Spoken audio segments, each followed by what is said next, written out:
And now I am honored to introduce Colorado Governor Jared Polis to present International Women's Day Individual Award.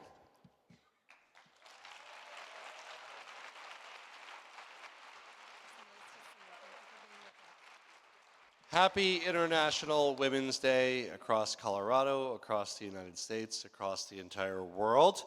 It's an honor to be with you to present this year's International Women's Day Individual Award. This award goes to an incredible woman who's been a driving force in our state, expanding leadership opportunities and global connections for women in Colorado and across the Western Hemisphere. I'm excited that this well-deserved award will be going to Maria Garcia Berry. Maria is herself a Cuban-American immigrant. She's led efforts to support immigrants and refugees. She's held key leadership roles in Cuba Study Group, the Cuba-Emprende Foundation, and the Biennial of the Americas, where I've got to join with her, and she currently serves as board chair. She also played a very important role in bringing Denver to the center stage in the Summit of the Americas in 2023. Many of you were part of that. And this honor will add to the honor she's received from the Girl Scouts Women of Distinction Award, the Denver Business Journal's Lifetime Achievement Award. We are so excited to present the 2025 International Women's Day Individual Award to Maria Garcia Berry.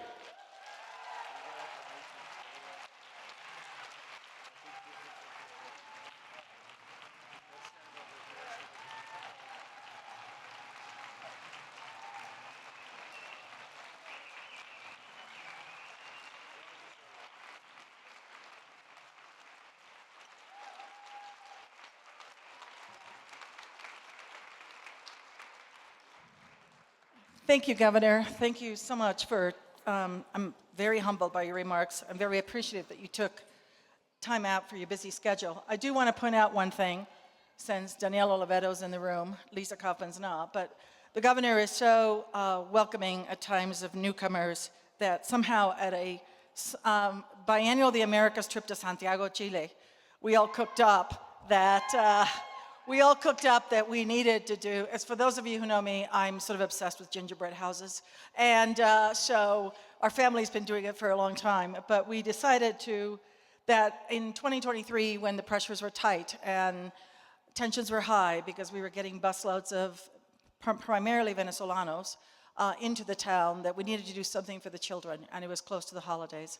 So the governor was very willing, thanks to Lisa and Danielle, to open up the governor's residence, where we had actually a gingerbread house making party for 100 immigrant children.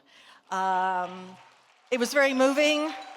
It was full of joy and happiness and celebration. They got to meet Santa Claus. They got toys and gift cards, and they were able to build a house. And thank you, Governor, for willing to take the risk. So I want to thank very much I think I hear my grandson.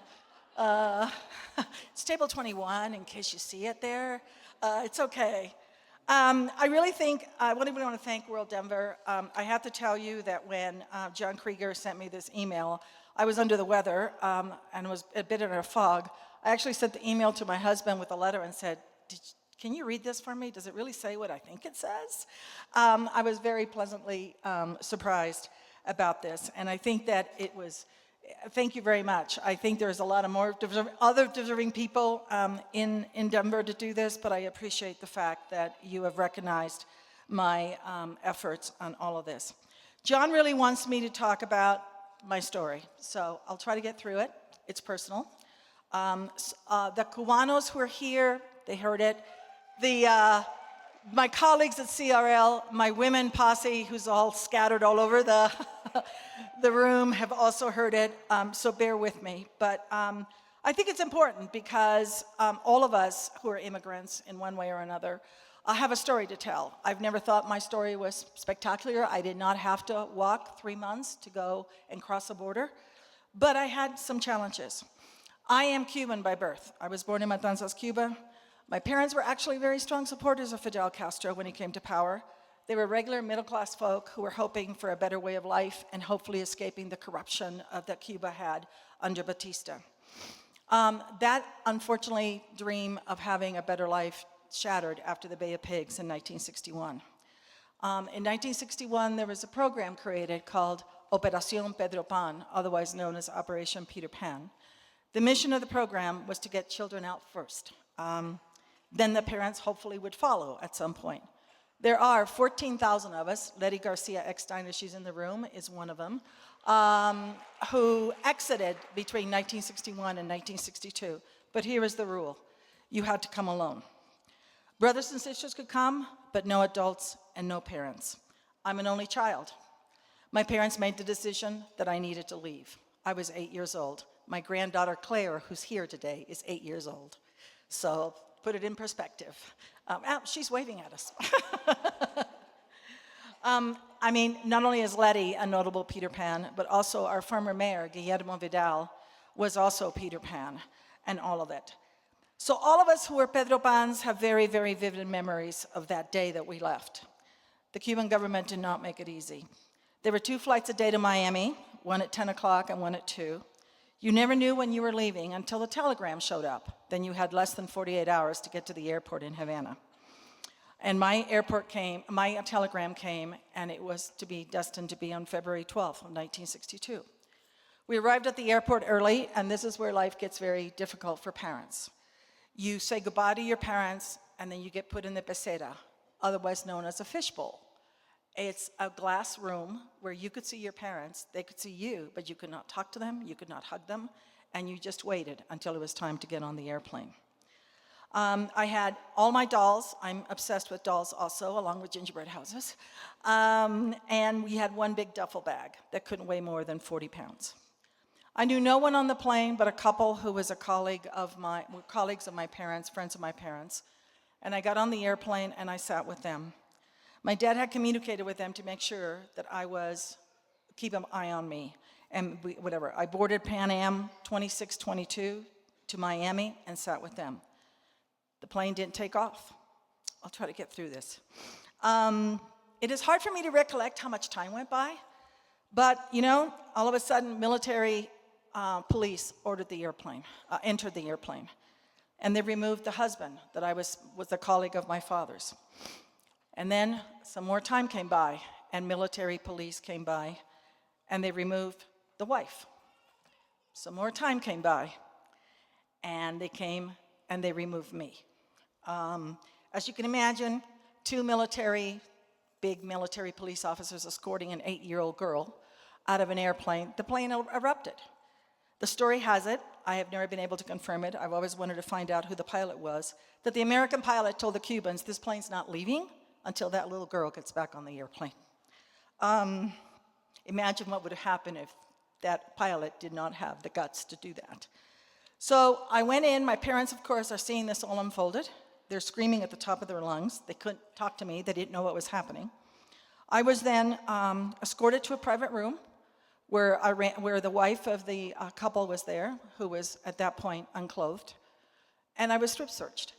And all my dolls were taken away except one, and then ultimately I was put back on the airplane. My most prized possession is my doll named Milagro. My luggage was ripped apart, didn't show up to Miami for quite a while. What had transpired is the local committee for the defense of the revolution. Think of either a combination of a precinct caucus and Nextdoor.com gone wild, okay? Where they rat on everything that happens in your house and your person, and they have authority to do it because they report to the government. It's the local intelligence network in Cuba. And so they had snitched that the couple that was leaving was using me as their vehicle to bring out jewelry and money out of the country. None of it was true. I finally got back on the plane, and ultimately the couple did not know. That is the last time I ever saw the couple. They ended up someplace in South America at some point after he went to prison for a while. I was luckier than most, though. I ended up in Miami sometime at night. I don't remember. Remember, I was on the 10 o'clock flight, and it was night by the time I got there. Fortunately, my family did wait for me. A lot of Pedro Pans ended up in orphanages. Guillermo Vidal, our mayor, ended up in an orphanage in Pueblo for 3 years before he was reunited with his parents. I was able to stay with family. I prayed every night that my parents would come in time for my 9th birthday, which was June 20th. They came on June 15th. In 1962, Miami was a very small city with shortages of housing, not uncommon to what we have today, and jobs. 2 freedom flights a day were arriving from Cuba into Miami on a daily basis.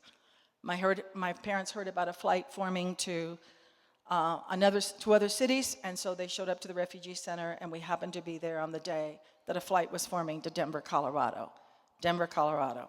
We knew 3 things: snow, cowboys and Indians, okay, and a lot of cold weather. We had never seen snow. But my dad asked one question: could he get a job? And the response, yes, you will get help. We are living in very turbulent and unpredictable times right now. But I want you to understand, and when there's a picture up there that shows as we're arriving, those are my parents arriving at the airport, that in 1962 in Denver, Colorado, that's how we were greeted, with welcoming signs to join this wonderful community and to be part of it. We were hosted by churches. We happen to have been very lucky, and that is little tiny Stapleton Airport, by the way, banding together to help refugees to come to this country and start their new way of life. It changed a lot of people's lives forever.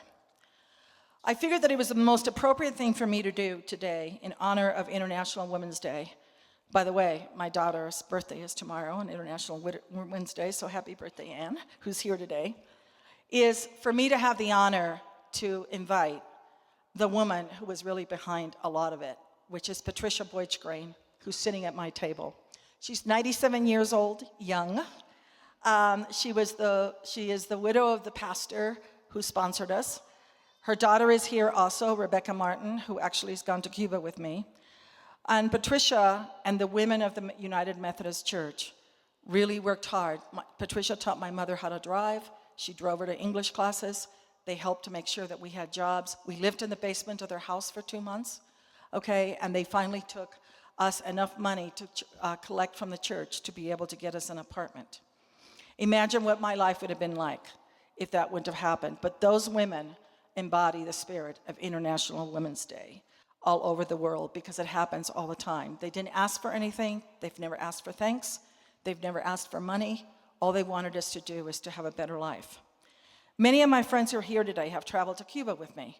Invariably, some ask, how do you reconcile your life today? I still have family on the island. I actually communicate with my first cousin on a regular basis. And his life is so dramatically different. I really can't reconcile it. My parents made a decision when I was 8 years old. But my response to all of this is that I have to lean in harder, because I am privileged to be living the life I'm living now, but a lot of people aren't. I've been to Africa. I've been to Uganda. I've been to the Global Livingston Institute to go to the Women's Leadership Summit that they have once a year, where women across the continent come, and they're desperate for coaching, for mentoring, for access to skills. My favorite line was, because 2 of my kids went with me, is they wanted to learn what networking was. What's networking? How do we network, right? It's all those things that you really have to do, and I think it's very, very grateful. I love my Emprende work. What we do is we try to teach skills to how to start a business in an island that has almost no economy. But we try to create a path for freedom and economic self-independence, which is very, very important. Project Cure is how I first get back to the island. All of these organizations are doing so much. And you all, as WorldDenver, are doing so much. The bottom line is we now need you, everybody, more than ever, in terms of what we are doing today. I want to leave you with a simple thought, okay? And I know I've gone over town, and I already told John Krieger that I was going to probably talk too much, okay? But everything you all do is you're building bridges. It makes a difference. I love our work in the biennial, because every trip we come by in the biennial, or every workshop that we have with other people from other parts of the Americas, you learn so much. And they learn so much. But I think basically it goes both ways. It enriches all of us. You know, I really want to thank, to some extent, I really want to make sure that what we do is that we understand that everything you do to build a bridge Whether you host somebody from another country, whether you do just a simple act of kindness, will have a lasting life. That American pilot changed my life. Pat Boychgrain has changed my life. So I want to thank all of you, because let's keep doing more of it, because we're going to have to double down in the next 4 to 5 years. Thank you so much.